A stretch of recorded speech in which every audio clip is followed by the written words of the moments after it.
에게 은혜 가운데 주의 이름으로 모여서 주님을 찬양하게 하시고, 아버지 하나님, 찬송과 늙어하시는 주의 능력 안에 우리가 다시 한번 들어가기 위해 모였습니다.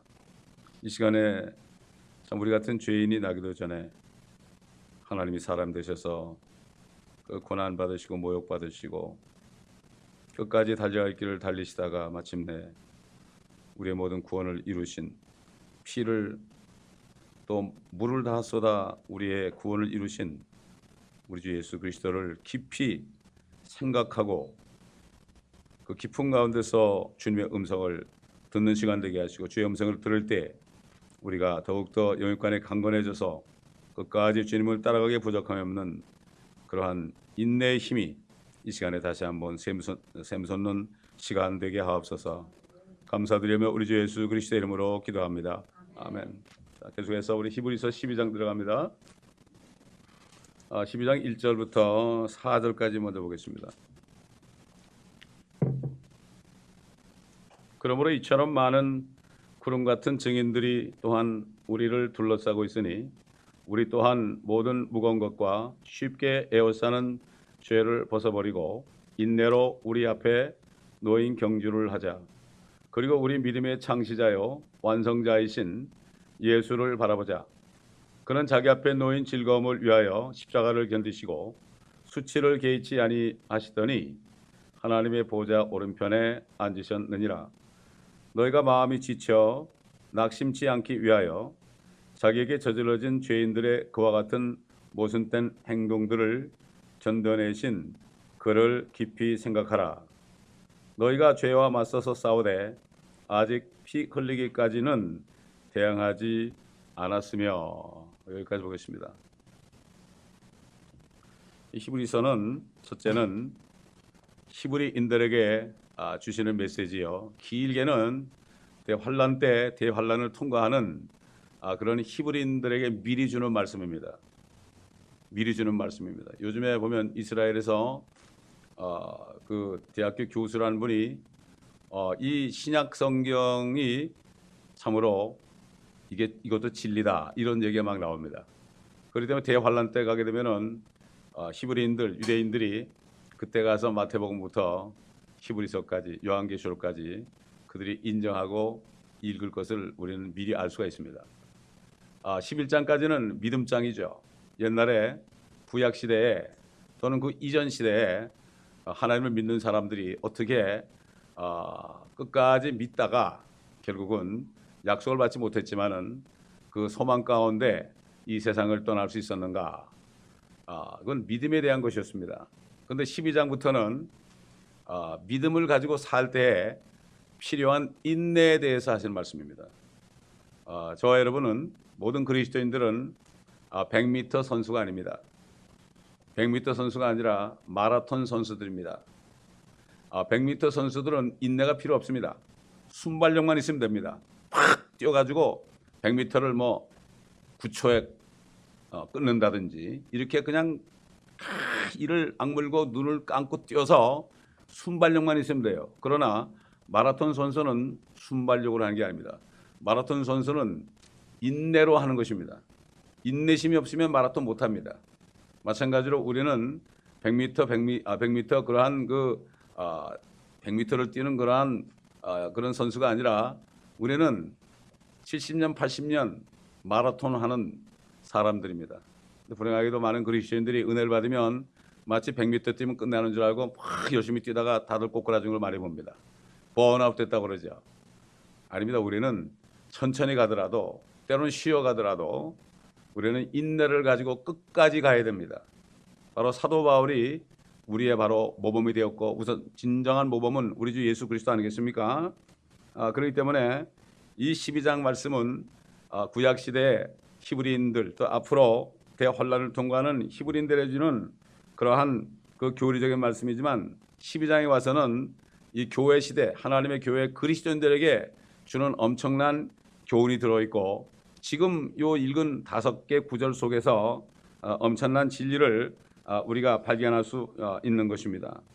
그렇기 때문에 정말 우리는 끝까지 달려가다가 상을 잃어버려서는 안 됩니다. 그래서 빌라델피아 교회 천사에게 편지할 때는 너의 면류관을 빼앗기지 않도록 하라. 구원은 빼앗기지 않지만 받은 면류관을 빼앗길 수가 있어요. 우리 주님이 요한계시록 19장에 내려오실 때 보면은 많은 면류관 왕관을 썼죠. 그런데 계시록 6장에 나오는 그 적그리스도는 딱 하나 썼습니다. 왜 주님이 많은 왕관을 썼겠습니까? 주님은 마라톤 선수하는 그리스도인들에게 그 면류관 왕관을 주시는 분입니다. 그 주님은 완벽한 분이죠. 주님은 완전히 면류관을 5개 다 받은 분이죠. 많은 면류관이라고 그랬으니까. 마찬가지입니다. 주님을 끝까지 따라간 사도 바울도 틀림없이 5개 면류관을 다 받은 사람이에요. 지난주에 우리가 말씀을 통해 봤잖아요. 그렇기 때문에 이 면류관, 이 왕관은 누구에게나 끝까지 달려가고 끝까지 믿음을 지키고 이런 사람들에게는 다 보장된 거예요. 그러니까 이건 아주 공평한 겁니다. 주님께서는 아주 공평한 겁니다. 그건 뭐 세상에서 많이 배웠다고 해서 유리한 것도 아니고 또 부유하다고 유리한 것도 아니고 또 몸이 건강하다고 유리한 것도 아니고 그렇기 때문에 평생 휠체어에 앉아서 기도만 해도 말이죠. 끝까지 이 일을 감당하는 사람은 멸류관을 받는 거예요. 그렇기 때문에 우리는 비록 더딜지라도 천천히 갈지라도 끝까지 우리가 뒤로 물러서면 안 돼요. 많은 사람이 가다 뒤로 물러섭니다. 물러서요. 뭐 베리칩이 어쩌고 그럴 때 막 정신이 번쩍 들다가 또 베리칩이 슬슬 사라지고 또 그러니까 또 슬쩍 물러가고 그래요. 그럼 우리 베리칩 상관없어요. 우리는 그거 바라보는 사람이 아니에요. 우리는 멸류관을 바라보는 사람인데 그게 무슨 상관입니까? 그러므로 아브라함도 끝까지 견딘 후에 약속을 받았다고 했죠. 75세에 떠나가지고 100살에 25년 만에 받았습니다. 아들을 받았지 않습니까? 지금 이 구약에 있는 믿음의 선진들 보게 되면은 끝까지 믿음의 선한 싸움을 싸운 사람입니다. 여기 뭐 히브리서가 누가 기록했냐 말들이 많은데 분명한 것은 히브리서의 문체를 보게 되면 이거는 틀림없이 사도 바울이 쓴 거예요. 보면 벌써 알 수가 있죠. 그 1절에 보니까 많은 구름 같은 증인들이 우리를 둘러싸고 있다 그랬죠. 그래서 우리는 무거운 것과 쉽게 에워싸는 죄를 벗어버리고 인내로 우리 앞에 놓인 경주를 하자. 경주를 인내로 해야 된다. 왜 그런가 하면은 지금 미리 천국에 간 수많은 사람들이 구약 성도를 포함해서 사도 바울 포함해서 수많은 성도들이 하늘에서 우리를 이렇게 내려다보고 있어요. 그들은 경기를 끝내고 하늘에 올라갔습니다. 우리는 아직도 경기장에 뛰고 있어요. 뛰고 있기 때문에 하늘에서 응원을 합니다. 수많은 구름 같은 증인들이 우리를 응원하고 있습니다. 이걸 우리가 알아야 됩니다. 이것을 내가 항상 기억해야 돼요. 내가 힘들고 어려울 때 먼저 간 성도들이 나를 응원하는구나. 일어나라. 아무개 일어나면 되는 거야. 이렇게 그러한 소리를 우리가 들을 수 있어야 됩니다. 세상에 그 경기하는 사람들, 선수들 얘기를 들어보면은 자기네 동네에서 할 때는 응원단이 많으니까 힘을 얻잖아요. 힘을 얻지 않습니까? 그런데 다른 지역 가면은 되게 많이 진단 말이죠. 왜? 응원이 없으니까. 이 응원을 하잖아요. 이 응원을 하면은 이상하게 힘이 나더라고요. 제가 군에 있을 때 격구 대회를 했어요. 그때 제가 살이 퉁퉁하고 많이 찌니까 나를 선수하라고 그래가지고 안 한다고 그러는데 막 안 하면 때린대. 그래가지고 할 수 없이 선수가 됐어요. 그 양쪽에 24명씩 해가지고 볼을 2개 가지고 말이죠. 그리고 이제 연병장에서 뛰는데 응원 소리를 들으니까 힘이 뻘뻘 나더라니까. 어떻게 했는지 모르겠어요. 막 앞이 까지고 무릎이 까졌는데도 너무 좋더란 말이죠. 소리가 들리는 거예요. 우리가 그 소리를 들릴 수 있어야 돼요. 육신적으로도 응원을 하면 크게 선수들이 힘을 얻는데 우리가 영적으로 얼마나 많은 사람들이 신구약 성도들이 지금 하늘에서 저와 여러분을 응원하고 있어요. 이거를 우리가 바로 알고 깨달으면은 힘을 얻게 되어 있습니다. 이런 보세요. 사도 바울 보세요. 아시아에 있는 사람이 다 자기를 버리고 다 가버렸어요. 아시아에 있는 사람들이 다 갔다고요. 이거는 목회를 안 해본 사람 그 심정을 모릅니다, 여러분. 그런데도 그는 끝까지 주님을 바라보고 달려갔어요. 내가 달려갈 길을 다 달리고 믿음을 지켰으니 이제는 의의 면류관이 나에게 예비되었도다. 이렇게 자신 있게 얘기할 수 있는 거예요.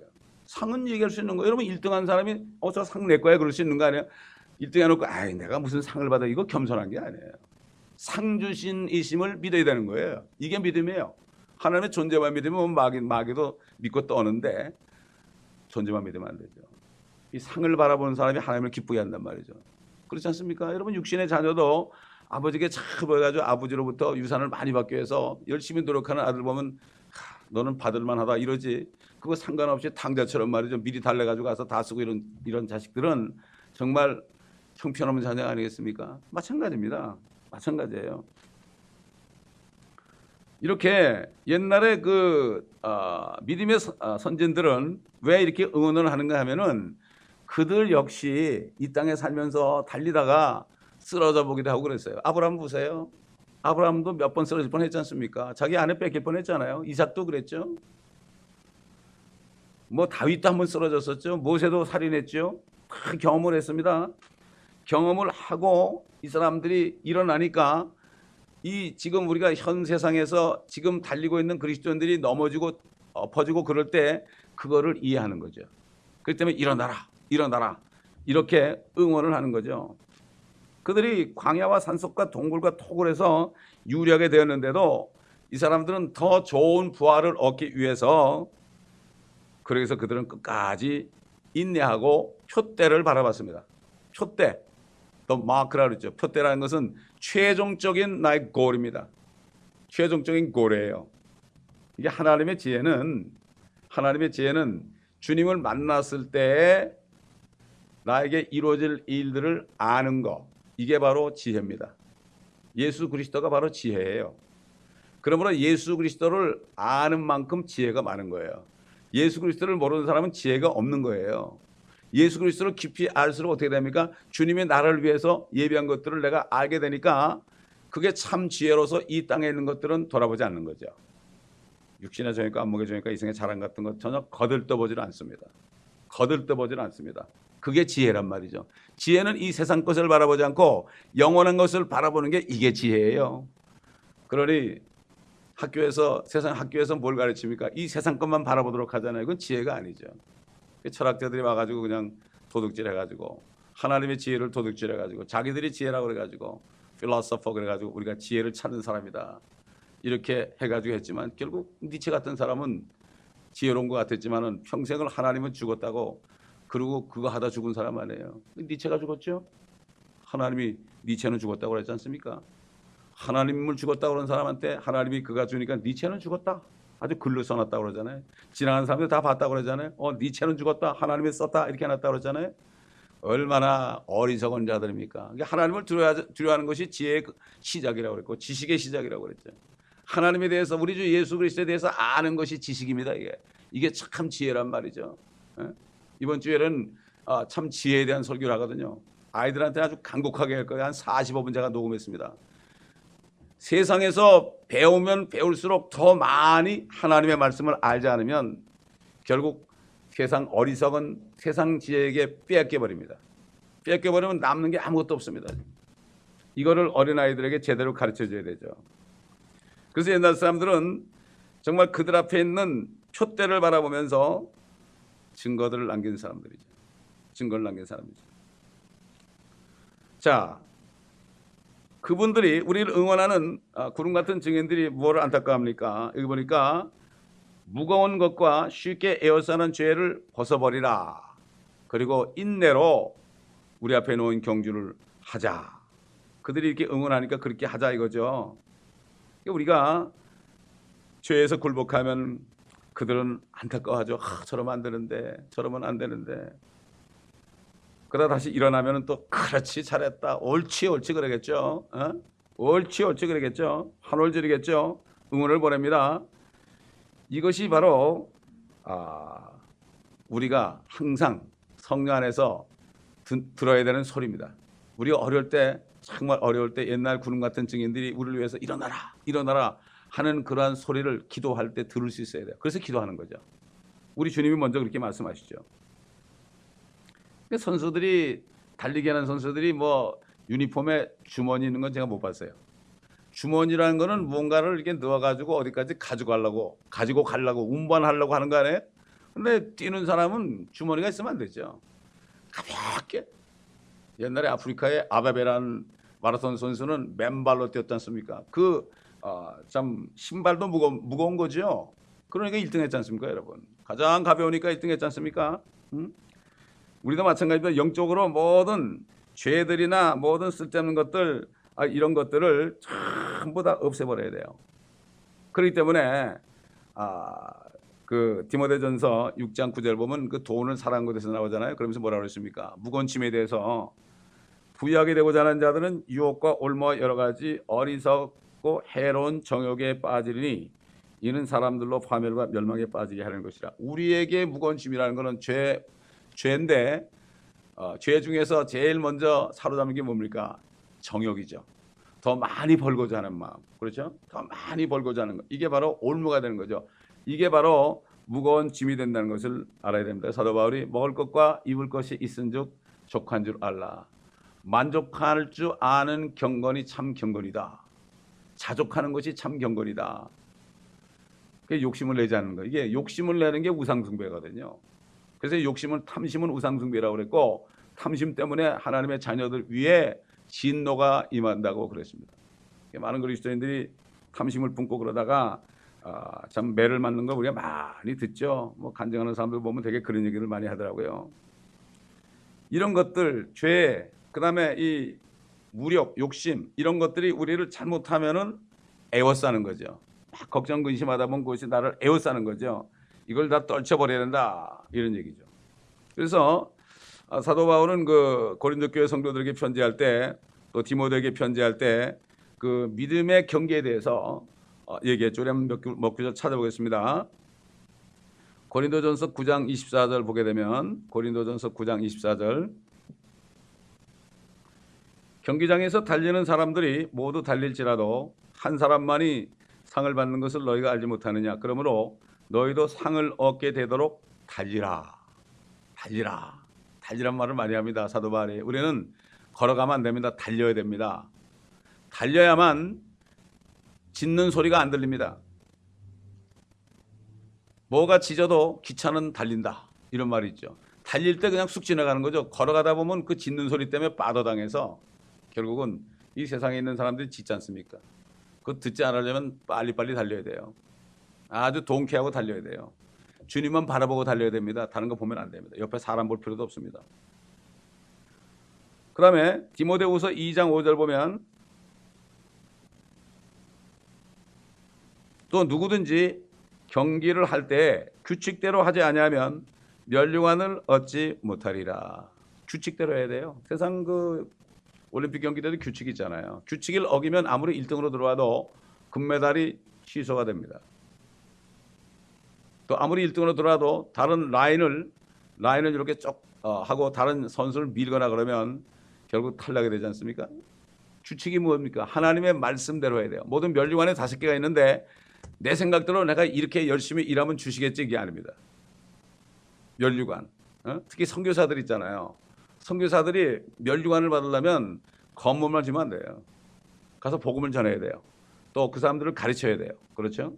가르쳐야 됩니다. 끝까지 인내하고 시험을 견뎌내야 돼요.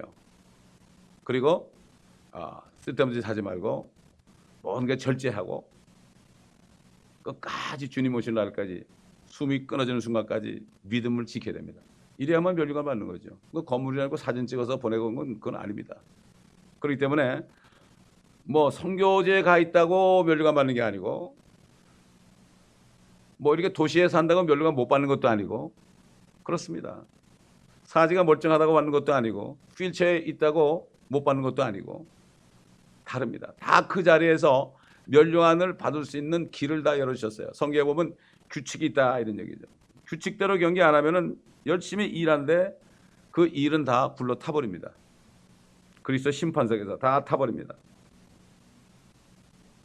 그렇기 때문에 지금 이 히브리서 12장하고 지금 읽은 고린도전서 9장 24절 달리라는 말씀 또 디모데전서 2장 5절에 규칙대로 경기를 하지 않으면 멸류관을 얻지 못하다는 거 이런 모든 것들이 분명히 이거는 사도 바울이 즐겨 쓰는 문체라는 것을 우리가 알고 있고 우리가 잘 아는 말씀 디모데후서 4장 7절 있잖아요. 내가 선한 싸움을 싸우고 달려갈 길을 마치고 또 달려간다. 마치고 믿음을 지켰으니 믿음을 지켰다는 건 뭐 구원을 지켰다는 게 아니라 믿음을 지켰다는 것은 그 부름의 상에 대한 믿음이 있잖아요. 그것을 믿고 끝까지 상을 받을 때까지 인내하는 거죠. 십자가를 지고 나를 쫓을 것이니라. 십자가. 그래서 십자가를 내려놓고 면류관으로 바꾸는 거예요. 그 전성고에 세상짐을 내려놓고 면류관 받아 쓰게 되게 돼 있지만은 영어로 보게 되면은 십자가를 내려놓고 면류관으로 바꿔 쓰게는 이렇게 돼 있어요.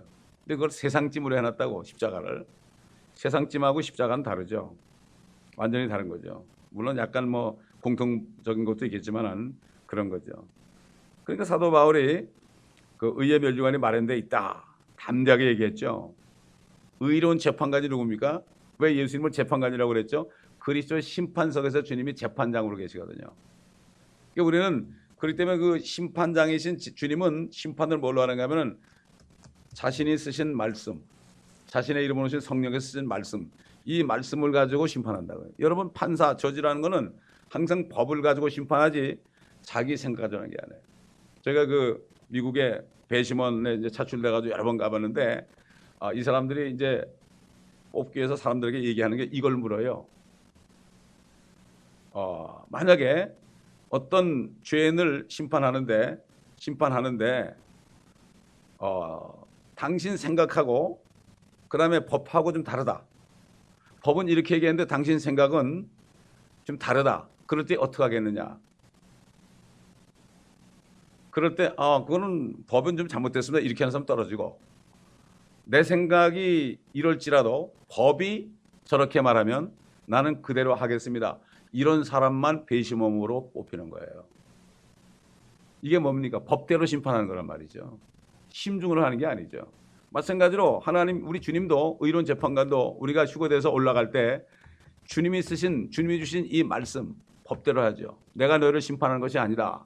내가 너에게 한 말이 너희를 심판한다. 그렇기 때문에 우리가 이 성경을 자세하게 읽고 묵상하지 않으면 나중에 와서 난 몰랐습니다 이렇게 되죠. 그건 말이 안 되는 거죠. 네가 모를 수 있느냐? 평생을 한 권 가지고 그러는데 뭘 하나 그렇게 바쁘느냐? 이렇게 물으면 할 말이 없는 거죠. 그렇기 때문에 이 의의 면류관도 정말 그의 나타나심을 사모하는 모든 사람에 준다. 주님이 공중에 나타나는 거, 이것을 사모하는 사람에게 다 준다. 보면 뭐 유튜브 같은 데 들어가 보면 주님 오심을 기다리는 사람들이 뭐 여러 가지 많이 올려. 뭐 오늘 보니까 태양을 연구하는 사람이 태양을 6개월 전부터 쭉 보는데 태양 속에 십자가가 딱 나타났어. 뭐 사진 나왔더라고요. 좌우지간 얼마나 사모했으면 그러겠어요. 그게 가짜든 진짜든 그 사람이 얼마나 주님 오심을 사모하면 그랬어요. 여러분, 이번 주일날이 6월 8일이죠. 6월 8일이 오순절이에요. 오순절 절기는 성경의 6월절은 십자가 사건이고 오순절 절기는 휴거의 사건의 모형이에요. 왜냐하면 오순절에 빵을 2개를 누룩이 들어있는 빵을 가지고 흔들었어요. 흔드는 제사 드렸죠. 유대인이나 이방인이나 다 죄인이다 이거죠. 위로 흔들었다니까요. 유대인이나 이방인이나 죄인인데 예수만 믿게 되면 휴거된다 이런 얘기죠. 그렇기 때문에 휴거에 대한 모형은 오순절이에요. 오순절. 그래서 장막절은 이제 지상재림이라고 봅니다. 세 명절 있잖아요. 안식일은 그건 천년왕국에 대한 모형이고, 그렇기 때문에 또 6월 8일 날 바티칸에서 이스라엘 대통령하고 또 팔레스타인 수반하고 둘이 데려다 놓고 거기서 기도회를 한대요. 누구한테 기도하는지 모르겠지만은 기도회를 한대요. 이상하게 또 6월 8일 날 한대요. 이런 건 모든 걸 볼 때 결국 주님 오실 날은 정말 성경 전체로 볼 때 때가 다 된 거죠. 다 된 건데 우리는 정말 이제야말로 정신을 바짝 차려야 돼요. 사단은 뭐 베리칩을 가지고 뭐 어쩌고저쩌고 가지고 사람들 마음을 막 이렇게 놓고서 그게 아니다 그러니까 요즘에는 또 힘이 쭉 빠져가지고 말이죠. 또 흐느흐느해지는 걸 많이 봐요. 그거 상관없어요 우리 그거하고는. 우리는 애초부터 그런 얘기했어요. 그게 중요한 게 아니라 내가 구원받았으면 상관이 없기 때문에 구원을 받았느냐 안 받았느냐 중요한 거지. 그게 무슨 그게 뭐가 그렇게 그거 가지고 뭐 얘기할 게 뭐가 있느냐. 우리는 그거 안 보고 올라가는데 결국은 이래가지고 사단이 말이죠. 막 사람들을 확 붕 뛰어가지고 막 그냥 두려워하게 하다 나중에 아니다 그러면 또 옛날 10월 28일 말이죠. 1992년인가 10월 28일 그러다 안 되니까 다 그 사람들은 다 세상으로 다 나가서 돈 벌러 나가서 다 이게 속는 거예요 마귀한테. 우리는 상관이 없어요. 우린 주님만 바라봐야 돼요. 주님 안 보이면 사도 바울만 바라보세요. 그러면은 그의 편지만 보게 되면은 우리는 믿음을 지킬 수 있는 힘이 번쩍번쩍 납니다, 여러분. 자, 그다음에 갈라디아서 2장 2절을 보겠습니다. 갈라디아서 2장 2절. 내가 계시를 따라 올라가서 이방인들 가운데서 전파한 복음을 그들 앞에 제시하였으되 유명한 사람들에게 따로 전한 것은 어떻게 하든지 내가 달려가야 할 일과 달려갔던 일들이 헛되지 않게 하려 함이라. 결국은 달려갈 일이 헛되지 않게 하려 함이라. 절대로 헛된 일이 없죠.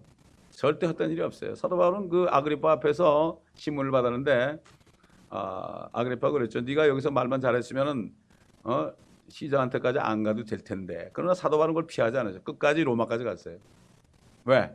일부러 거기까지 가서 상을 바라보기 위해서. 그 결국 순교의 제물로. 그래서 감옥에서 기뻐하라. 내가 다시 말하노니 기뻐하라. 죽기 직전에 기뻐했잖아요. 우리 주님도 십자가에 달렸을 때 고통스러웠지만은 앞에 있는 즐거움을 바라보고 그분은 기뻐했다고 그랬죠. 자, 그다음에 빌립보서 2장 16절 보겠습니다. 빌립보서 2장 16절. 생명의 말씀을 제시하여 내가 헛되이 달리지도 아니하였고 헛되이 수고하지도 아니하였다는 것을 그리스도의 날에 내가 자랑하려 함이라. 그리스도의 날이라는 것은 그리스도가 공중에 나타나는 날, 바로 휴거의 날이에요. 그 날에 자랑해야 돼요. 우리는 그 날에 우리가 자랑할 것을 준비해야 됩니다. 우리는 지상재림과 심판의 날과는 상관이 없어요. 주의 날, 여호와의 날, 진노의 날과는 상관이 없어요. 우리는 그리스도의 날, 우리는 그리스도인이기 때문에 그리스도의 날이 우리의 소망. 거기다가 표대를 딱 정해놓으면 되는 거예요. 그 그리스도의 날, 휴거의 날에 내가 어떤 모습으로 주님 앞에 설 것인가? 심판석에서 내가 멸류관을 받게 지금 살고 있는가? 그 멸류관을 바라보면서 내가 달려가고 있는가? 헛되이 내가 시간을 낭비하고 있는가? 이것만 보면 되는 거예요. 그날에 내가 그땐 자랑할 수 있어요. 자랑할 수 있어요. 옛날 요셉이 엄청난 모함을 받고 죽을 뻔도 하고 종으로 팔리고 감옥까지 들어가고 억울하게 들어갔잖아요. 그때까지 그는 달려갈 길을 다 달리면서 인내했습니다. 절대 눈물을 보이지 않았습니다. 그리고 그가 갑자기 제2인자가 됐죠. 이집트에. 그래서 형제를 처음에 만났을 때도 절대 눈물을 보이지 않았습니다. 나중에 때가 되니까 그때 그냥 눈물을 흘리면서 그때 형제들과 만난 것을 볼 수 있죠. 마찬가지입니다. 우리도 눈물을 보이지 말고 있다가 주님 만날 때 그때 얼마든지 울 수가 있어요. 뭐 저 하늘에는 눈물이 없다 그러지만 있습니다. 기쁨의 눈물도 있고요. 그다음에 참 복음을 전하는데 구원받지 못하고 대환란에 넘어간 사람들을 우리가 위에서 바라볼 때 또 한 번 통곡합니다. 눈물이 있습니다. 그렇기 때문에 눈물을 씻겨준다. 영원한 세계 가면은 눈물을 씻겨준다는 얘기를 합니다. 영원한 세계에 들어가면 천연왕국 끝나고 영원 세계에 들어가면 그때는 눈물을 다 씻겨준다 그랬죠. 우리 한번 요한계시록 볼까요? 요한계시록 21장 4절 보면 5절부터 3절부터 보죠. 또 내가 들으니 하늘에서 큰 음성이 나서 말하기를 보라 하나님의 성막이 사람들과 함께 있어 그분께서 그들과 함께 거하시리니 그들은 그분의 백성이 되고 하나님께서는 친히 그들과 함께 계셔서 그들의 하나님이 되시리라. 하나님께서 그들의 눈에서 모든 눈물을 닦아내시며 다시는 사망이나 슬픔이나 울부짖음이 없고 고통도 또한 없으리니 이는 이전 것들은 다 사라져 버렸음이라고 하더라. 이 땅의 이스라엘 백성들이 이제 땅으로 이제 영원한 세계에 들어갈까 하는 새 땅으로 들어가잖아요. 그때 되면 완전히 눈물이 없어진다. 우리 그리스도인들도 마찬가지예요. 영원한 21장과 22장은 영원 세계 아닙니까? 이터니티에 들어가게 되면 그때는 눈물이 없습니다. 그리고 지나간 세월이 뭐 어제 같을 거예요. 어제 같은 거. 기억도 안 날 겁니다. 자, 이렇게 우리는 사도 바울처럼 끝까지 우리 입에 코에 숨이 떨어지기 그 순간까지 달려야 되는데 이 믿음의 경주는 우리 혼자 가는 게 아니죠. 교회라는 것은 같이 달려가는 동료들이에요. 동료들. 그래서 누가 쓰러지면 위로해주고 또 때로는 책망도 해주고 꾸짖어주고 절대 그러면 안 된다고. 지금 때가 어느 때인데 이러냐고 말이죠. 이렇게 해줘야 되고 서로가 이렇게 군대에서 어떤 전우가 부상담은 같이 껴안고 가잖아요. 그게 교회입니다. 그게. 그래서 우리가 모여 있는 거죠. 여러 주자들이 있습니다. 관중들은 저 하늘에 있습니다, 여러분. 예? 또 장애물도 많이 있습니다. 각자 앞에 장애물이 많이 있어요. 이것을 우리가 잘 보고 혹시 넘어지더라도 우리는 다시 일어나야 되고, 다른 사람이 반칙을 할 때, 반칙을 한다 가지고 볼 시간 있습니까? 반칙을 해도 그냥 앞만 보고 뛰어야 됩니다. 저 사람 때문에 어쩌고 저쩌고 그럴 게 아니라 절대로 경주를 포기해서는 안 됩니다. 포기해서는 안 돼. 심판이 휘슬을 불 때까지는 그냥 해야 되는 거예요.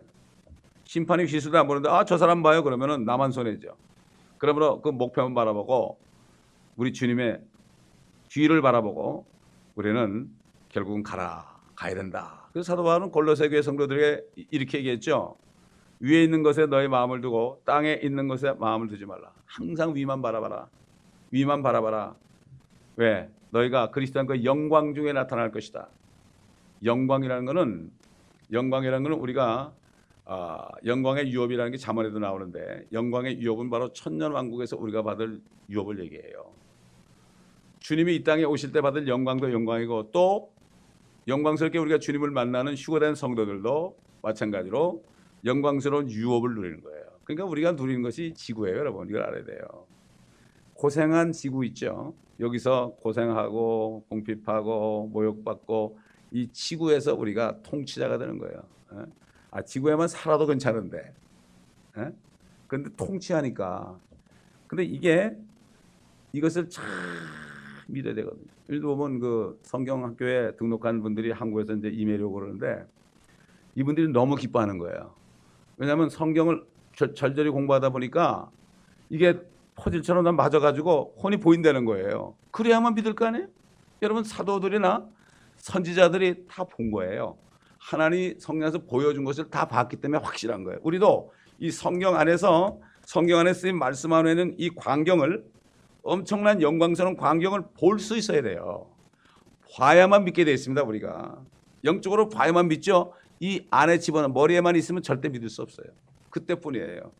본 자가 증거하는 거예요. 증거. 하나님의 말씀은 증거하는 겁니다. 이 강대상은 본 것들을 증거하는 장소죠. 증거하는 장소죠. 여기는 지식을 전하는 장소가 아닙니다. 그러면 목회자는 먼저 봐야 됩니다. 본 것을 증거하고 봤기 때문에 따라가는 것을 성도들에게 그게 보여져야 됩니다. 그렇지 않습니까, 여러분? 열매로 그들을 안다고 그랬잖아요. 말만 그렇게 해놓고 자기는 엉뚱한 짓 하면 이거는 잘못된 거죠. 그때 우리는 모두가 다 하나가 되어서 서로를 격려하면서 정말 면류관이 있다. 지금 현재 내가 어떤 면류관을 바라보고 달려가고 있는가? 정말 내가 면류관을 바라보고나 있는가? 바라본다면 내가 어떤 면류관을 바라보려고 지금 어떻게 살고 있는가? 이것을 매일매일 점검해야 돼요. 매일매일 점검해야 돼요. 여러분, 세상 사람도 그렇더라고요. 네가 목표를 정해놔야만 오늘 삶이 그 목표대로 사는 거야. 이런 얘기하는 사람이 있단 말이에요. 마찬가지예요. 영적으로 목표를 정해놔야만 그걸 바라보면서 다 모든 것을 절제하고 불필요한 것은 절제하고 잘라내고 가지치기를 하고 그러면서 그냥 목표만 보고 달려가지 않습니까? 세상 사람도 그러잖아요. 사법고시 준비하는 사람은 머리 빡빡 깎고 절간에 들어가가지고 얼마나 공부해요. 저희 친척된 형님은 고등고시에 10번째 됐어요. 생각해 보세요. 10번째 됐다고요. 근데 9번째는 시험장에 들어가다 꼬꾸라져가지고 시험도 못 봤어요. 너무 고생을 해가지고. 10번째 됐다니까요. 세상에서도 그걸 정해놓고 그렇게 꼬꾸라질 때까지 공부를 하는데 요즘에 그리스도인들이 얼마나 표대를 적어놓고 그걸 보고 달려가는가 정말 점검해야 된다. 그래서 우리가 이렇게 말씀을 듣는 거예요. 모일 때마다 다시 한번 정신을 차리고 다시 우리 자신을 점검하고 힘을 얻기 위해서 모인 겁니다. 그래서 자주 모여야 돼요. 자주 모일 때 성령이 임하잖아요. 그렇죠? 인내를 우리 앞에 놓은 경주로 하자. 우리 마라톤 경주자라고 그랬죠. 반드시 이걸 알아야 됩니다. 히브리서 10장 36절 보니까 우리 지나간 공부한 말씀인데 너에게 인내가 필요하면 너희가 하나님의 뜻을 행한 후에 그 약속을 받기 위함이라. 우리가 상은 열심히 노력하고 인내해야만 받는 겁니다. 야고보서 1장 3절 4절 보게 되면 우리 잘 아는 말씀이에요. 이는 너희 믿음의 시련이 인내를 만들어내는 줄을 너희가 알미라. 믿음으로 살 때 어려움이 오잖아요. 이때 인내를 만들어낸다. 그러나 인내를 온전히 이루라. 이는 너희가 온전하고 잘 갖추어져 아무것도 부족함이 없게 하려 함이라. 또 그 다음에 로마서 5장에 보면 뭐라 합니까? 우리가 환난 가운데서 기뻐하노니 환난은 인내를 이루고 인내는 연단은 참 소망을 이루는 줄 우리가 알미라. 왜? 우리가 막 달려가다가 어려움이 온단 말이죠. 그래도 기뻐하는 것은 어려움을 통과할 때 우리 안에 인내심이 생기는 거죠. 어려움을 막 통과할 때 인내가 생기는 거예요. 인내를 만들어내야 돼요. 그러니까는 tribulation produce endurance. 우리가 막 어려움을 당할 때 안에 인내심이 막 생기는 거예요. 그 다음에 인내는 연단을 그랬죠? 연단이라는 건 영어로 experience예요. 그럴 때 환난 중에 내가 인내하니까 야, 주님께서 이렇게 소망을 주는구나. 경험을 하는 거죠. 이 어려움을 겪어가지고 거기서 그걸 극복한 사람이 그 축복을 깨닫죠. 어려움만 오면 그냥 팽개치는 사람은 죽을 때까지도 매일 왔다 갔다 말아버려요. 그러나 이것을 환난과 인내와 연단, 그럴 때 참 소망, 하늘의 소망을 가지고 달려가게 되는 거죠. 여기 지금 주님이 뭐라고 그러십니까? 2절에 보니까 믿음의 창시자요 완성자이신 예수를 바라보자. 믿음을 창시하신 분 아닙니까? 여러분, 우리가 믿음을 통하여 은혜로 구원을 받았으니 이것은 너에게서 난 것이 아니요 하나님의 선물이라. 행위에서 난 것이 아니니 이는 아무도 자랑하지 못하게 함이라 그랬죠. 결국 우리에게 믿음을 주신 분이에요. 믿음의 창시자예요. 우리가 주님이 십자가에 죽으시고 장사되셨다가 부활하셨기 때문에 그분을 믿는 믿음이 예수님 때문에 믿음이 생긴 거예요. 믿음을 만드신 분이에요. 그분이 믿음의 창시자고 또 완성자 아닙니까? 그분만 믿게 되면은 우리 구원이 완성되는 거 아닙니까? 그분을 예수를 바라보자. 예수를 바라보자. 주님이 여러분 얼마나 인내했습니까? 주님이 그 인내를 겪고 우리에게 말씀하신 거고 사도 바울도 그 인내를 겪고 우리에게 말씀하신 거고, 그렇기 때문에 우리는 그 모든 것을 겪었던 분들이 간증하는 거기 때문에 우리도 할 수 있다 이거죠. 이것을 알라는 거죠. 이게 성경의 말씀 아니겠습니까? 엄청난 조롱과 질책이 있었죠. 주님은 수치를 개의치 아니하셨어요. 개의치 않았다는 건 despise the shame이에요. 수치가 왔자 벌거벗고 있었어요. 주님이 6시간 동안 벌거벗고 있었다고요. 그것도 가리지도 못하고 양손과 양발이 못이 딱 박혔으니까 꼼짝도 못하고 다 내보내고 있었어요. 죄인들한테 하나님이 수치를 다 내보내고 있었다고요. 아버지가 보시다 너무나 안타까우니까 3시간 동안은 그냥 어둠을 임하게 못 보겠죠. 6시간 중에 3시간 동안은 이러고 있어요. 깊이 생각해 볼 필요가 있죠. 왜? 주님이 부활만 하면 우리에게 생명을 주시기 때문에. 그것이 주님의 즐거움이었어요. 주님은 주시는 즐거움이죠. 우리는 받는 즐거움 아니겠습니까? 주님은 죽음의 시험을 인내로 견뎠죠. 진노의 잔을 마셨죠.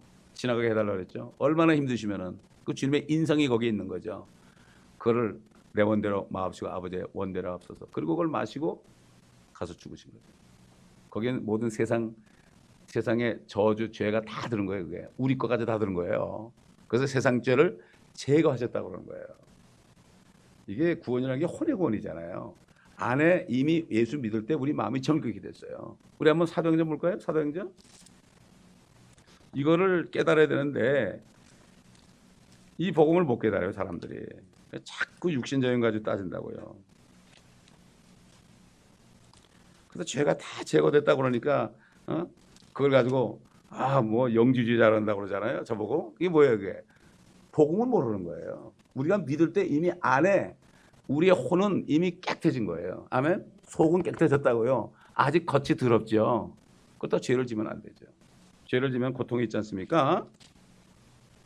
자, 어딜 보시는가 하면은 사도행전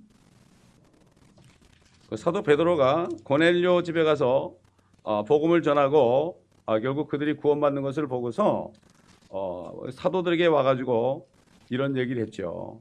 이방인들도 우리처럼 믿음으로 저들의 마음이 정결케 되었느니라. 이런 말을 했는데 지금 그게 아닌데 15장 9절 우리와 그들 사이에, 그러니까 유대인과 이방인 사이 이런 얘기죠. 그들 사이에 어떤 차이도 두지 아니하셨으니 믿음으로 그들의 마음을 정결케 하셨느니라 그랬죠. 예수를 믿을 때 마음이 이미 정결이 돼요. 마가복음 7장에 보면은 마음 속에서 나오는 게 모든 간음과 음행과 도적질과 이런 것들이 있다 그랬죠. 죄가 있다 그랬잖아요. 근데 예수를 믿는 순간 피가 들어가서 그 마음에 있는 모든 죄들을 깨끗이 씻어주는 거예요. 이거는 건너는 사람들 다 체험하는 거예요. 체험하는 거예요. 갑자기 평강해요. 그래서 하나님의 왕국은 먹고 마시는 게 아니라 성령 안에서 의한 건 뭐죠? 완전히 씻긴 거예요. 의와 화평과 기쁨이다. 그러나 이 몸으로 죄를 질 수 있잖아요, 우리가. 그러니까 죄 없다면 하나님을 거짓말하지 만드는 거야. 우리가 육신의 죄를 짓는 거, 이 육신의 죄는 빨리빨리 회개하고 씻어야 돼요. 그리고 육신으로 죄를 자꾸 짓게 되면은 이 땅에 사는 동안에 고통을 받아요. 죄는 형벌이 있잖아요. 두려움의 형벌이 있죠. 그렇기 때문에 우리가 그 구원받은 혼과 우리의 몸을 잘 구분해야 돼요.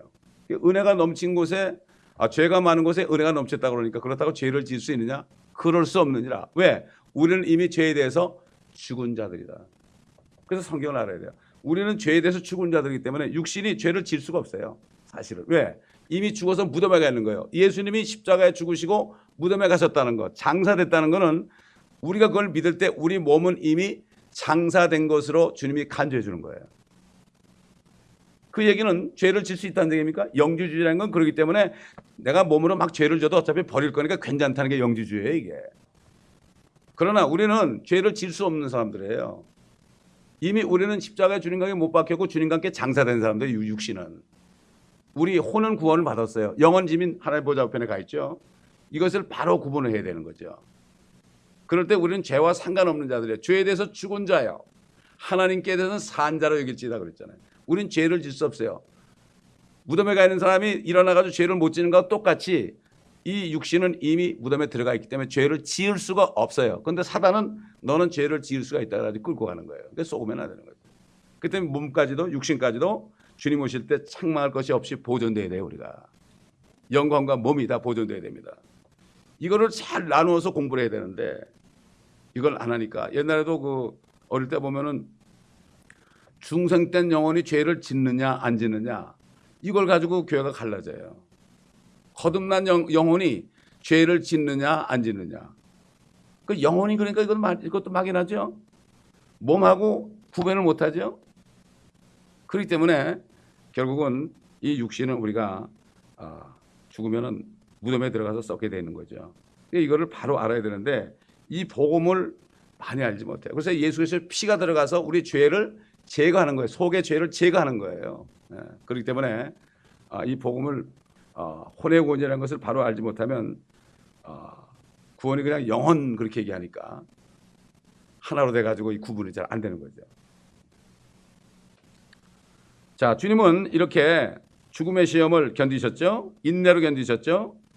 그 다음에 또 사탄의 시험도 견디셨죠. 아담이 실패한 세 가지 시험을 견디셨잖아요. 누가복음 4장에 보면은. 그 다음에 제자들이 배반하고 다 도망가는 그러한 것을 다 인내하셨죠. 물론 하나님의 뜻대로 된 거예요. 그때 도망가야 됩니다. 그래서 주님은 홀로 남았잖아요.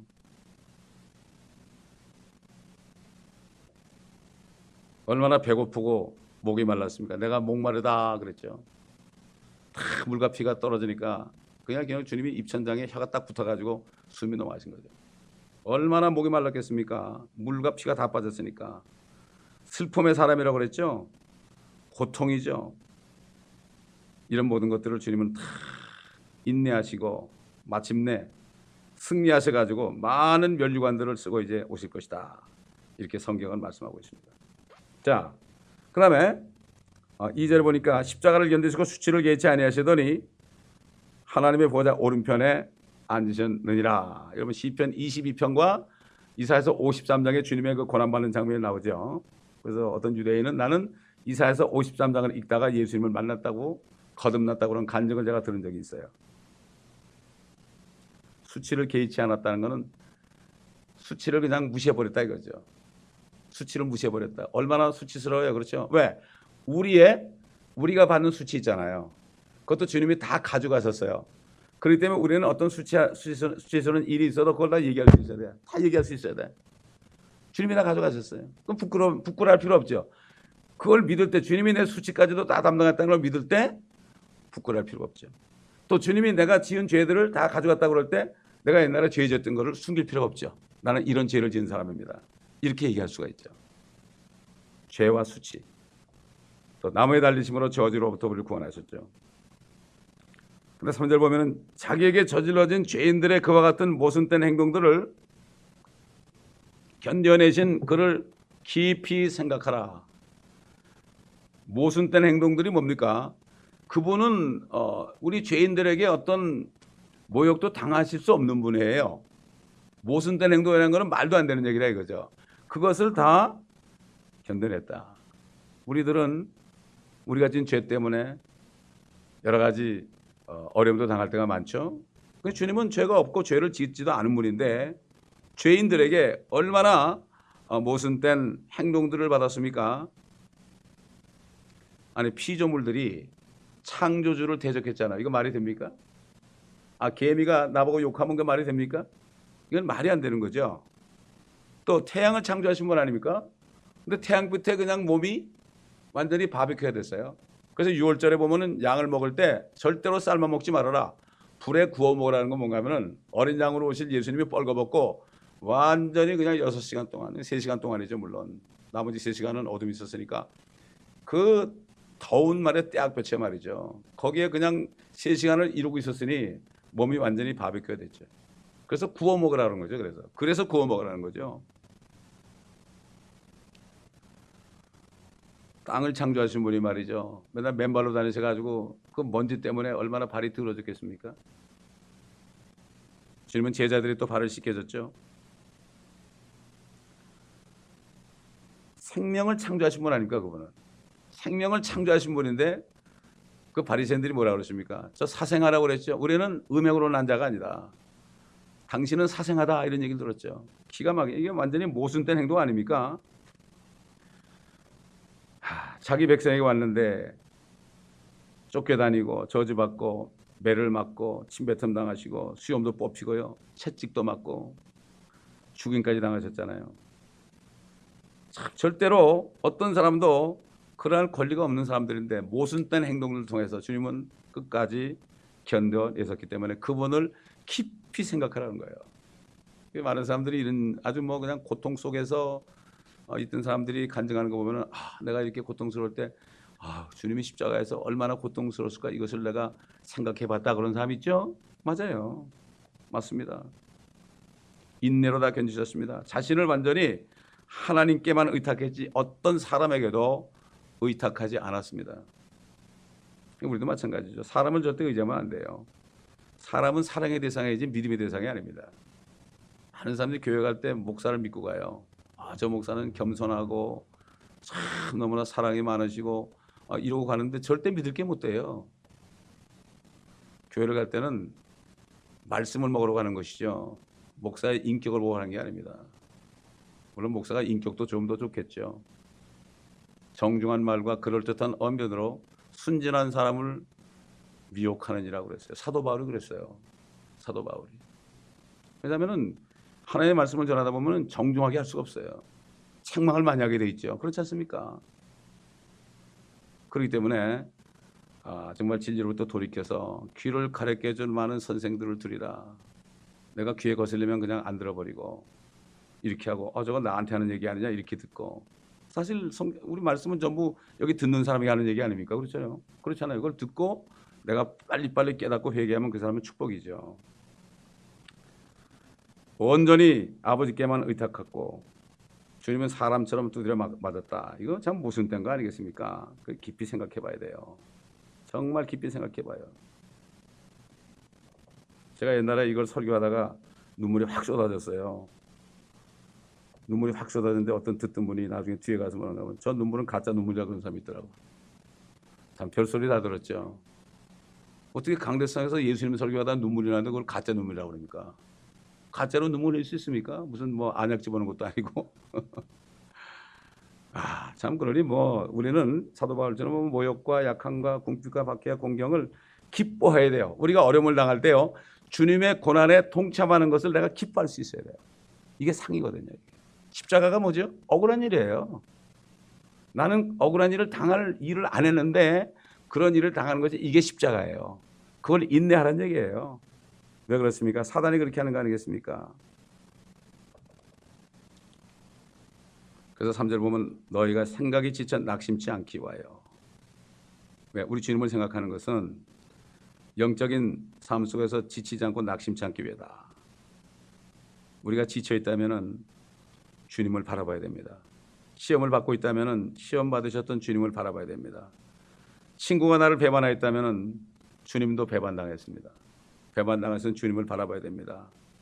그렇기 때문에 또 나에게 돈이 없다면은 그분도 가난하셨다는 것을 우리 알아야 됩니다. 그럼 뭐 집도 없었으니까. 아니 천지를 창조하신 분이 머리 둘 곳이 없었으니까. 그거 뭐 주님 생각하면 우리는 불편할 게 없죠. 그래도 우리는 마국간에서 태어나지는 않았잖아요. 아무리 가난해도 우리는 마국간에서 태어난 사람은 없을 겁니다.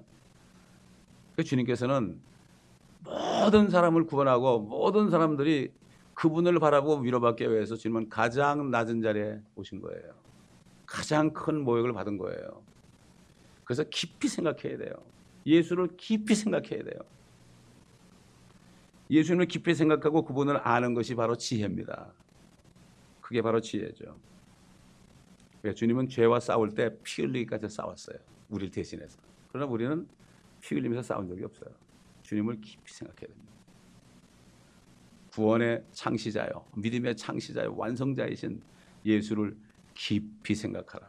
깊이 생각하라. 그냥 생각하면 안 됩니다. 깊이 생각하라. 우리 모두가 주님을 깊이 생각함으로 어떤 어려움이 와도 인내하고 주님만 바라보면서 끝까지 달려가는 우리 모두가 되어야 되겠습니다. 기도하겠습니다. 감사합니다. 아버지 하나님, 오늘 밤에도 우리 주님을 깊이 생각할 수 있는 시간을 주셨습니다. 이 말씀을 우리가 묵상할 때마다 우리가 위로받게 하시고 힘을 얻게 하시고 또 항상 감사의 제사를 드리는 저희가 될 수 있도록 주님 도와주시기를 간절히 기도드리고 원합니다. 사도 바울은 주님을 끝까지 따라갔습니다. 우리도 부름의 상을 쫓아 끝까지 표대를 내어놓고 규칙대로 경계하면서 따라가다가 주님 만날 때 주님의 품에 안겨서 우리가 그때 울 수 있는 저희가 되게 도와주옵소서. 이 땅에서 육신적이기 때문에 우는 사람 하나도 없게 하시고 정말 끝까지 주님을 바라보면서 눈물을 꾹 참고 주님만을 만날 날을 바라보다가 주님 만날 때 이 땅에서 흘리지 못한 눈물을 주님과 함께 흘릴 수 있는 우리 모두가 될 수 있도록 주님 도와주시고 분초마다 저희들을 인도하시고 역사하여 주시옵소서. 감사드리며 우리 주 예수 그리스도의 이름으로 기도드리나이다.